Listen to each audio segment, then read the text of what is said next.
Next, the man who was Pakistan's first foreign minister reads his essay for This I Believe. I believe in the power of love. I believe that a generation of young people... I believe it deeply and sincerely. I believe in the importance of passing this knowledge I along. believe that everyone wants to love All of and these be add loved. up to my belief in the dignity of the individual. I believe in people. This I believe.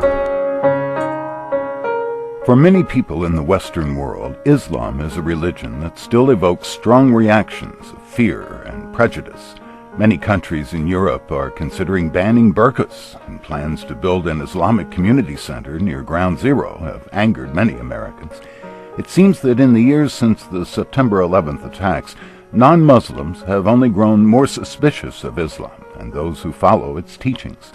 This week in our series, This I Believe, we'll hear from someone who would be very disappointed about that state of affairs. Muhammad Khan was Pakistan's first foreign minister, an active participant in several international organizations, and was a self-appointed spokesman to the Christian world on all things Islam. Producer Dan Gediman says he considers Khan as important to Pakistan's independence as Thomas Jefferson was to the emergence of the United States. He was sort of the brains behind the operation. He was the guy who was testifying before various bodies in colonial India, making the case first for the independence of India and then for the partition of India into both Muslim and Hindu-dominated countries, Pakistan and India, and also was a great proponent of the idea of Pakistan as a Muslim state.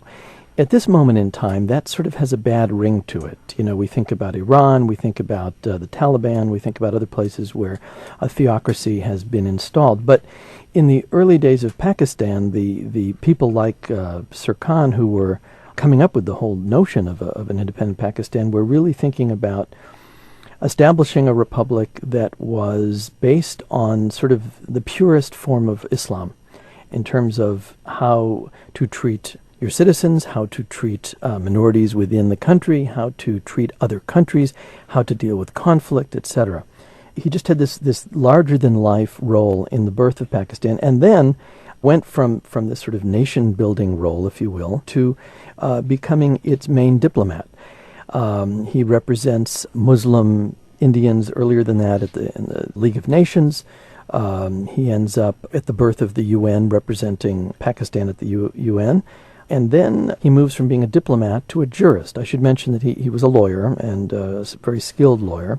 And he becomes a judge at The Hague, a post he held until 1961.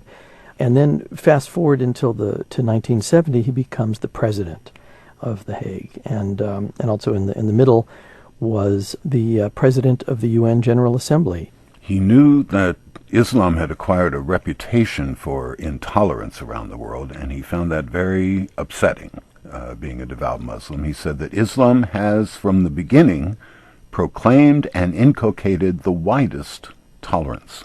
He considered himself, above all, more than a diplomat, more than a lawyer, more than a jurist, a good Muslim. And in particular, he subscribed to a sect of Islam known as the Ahmadiyya sect, and there's been historical persecution of this sect for having a different set of beliefs. It's sort of like, in a way, Mormonism in the United States with mainstream Christianity, the notion that, no, Jesus was not the last word on Christianity. And so I think that's a pretty good analogy to this Ahmadiyya sect, that they believed that their founder had some additional illumination about how Islam should be practiced. So at any rate, it was a major part of his career to try to educate the West about Islam and to do it properly, because he was concerned that even back then in the 1940s and 50s, that the West was getting sort of a bastardized impression of what Islam was. Well, let's hear the essay of Muhammad Khan. Islam means peace through submission to the will of God. I am a Muslim. That is, one who believes in Islam and hence submits himself to the will of God. I believe that all things proceed from God and depend upon Him for support and sustenance. I believe He needs no support. He neither begets nor is begotten. He has no partner and no equal. I believe in God's angels as the agency through which He communicates with His creatures. And I believe that from time to time, revelations from God have been delivered for the guidance of mankind.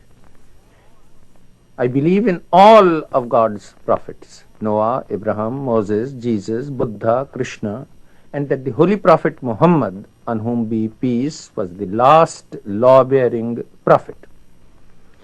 I believe Jesus did not die upon the cross, but was taken down from the cross and revived. Thereafter, he journeyed eastward, preaching to the scattered tribes of Israel, and died in Kashmir, where his tomb is still preserved in Srinagar. I believe that subordinate prophets will continue to arise in Islam when mankind strays from the path of righteousness and needs divine revelation. It is necessary that, as the pattern of human life develops, mankind should have a living example set before them of a life utterly pure and devoted to the service of God and man. I believe in the resurrection of the soul and the life after death.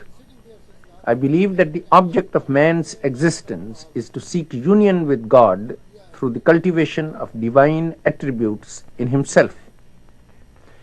I believe that man has been endowed for this purpose with appropriate capacities and faculties. The right and proper use of these capacities and faculties promotes beneficent development and leads to the state known as salvation. I believe in the brotherhood and equality of man. I recognize no division or privilege based on race, color, family, or wealth. The only badge of honor and nobility that I recognize is the purity and righteousness of a man's life. My life is guided by this faith and by the following rules. Whenever I feel lonely, weary, or discouraged, I must turn towards God for companionship, comfort, and help. He is ever near and will not fail me. I must make my heart His shrine and temple, and let Him ever dwell in it in sweet guardianship and companionship. I must stand up for truth, righteousness, fair dealing, and justice. I must stand with God, though I may have to stand against the whole world. And I believe the love and fear of God are the sum of all wisdom.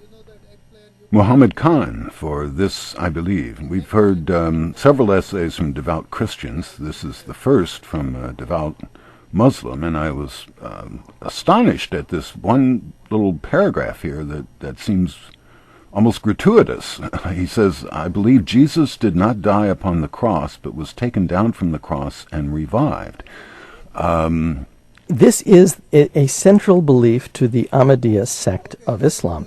There is a tomb in Kashmir of this prophet who they call Yuz Asaf, who his sect believes is Jesus, although mainstream Muslims believe that he is simply a secondary prophet from the 1st century of what we would call the 1st century AD.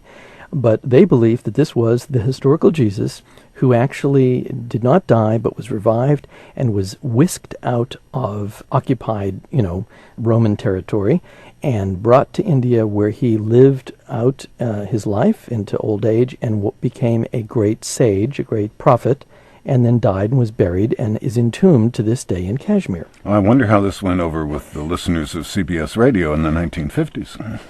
Well, the great thing about Sir Khan and his sect is that they single-handedly are sort of apostates of several major religions, But this is indeed part of their credo. What I think is interesting about this is that this essay began life as part of an effort on the part of the producers of This I Believe, spurred on by the U.S. Department of State, to create a Arabic version of This I Believe.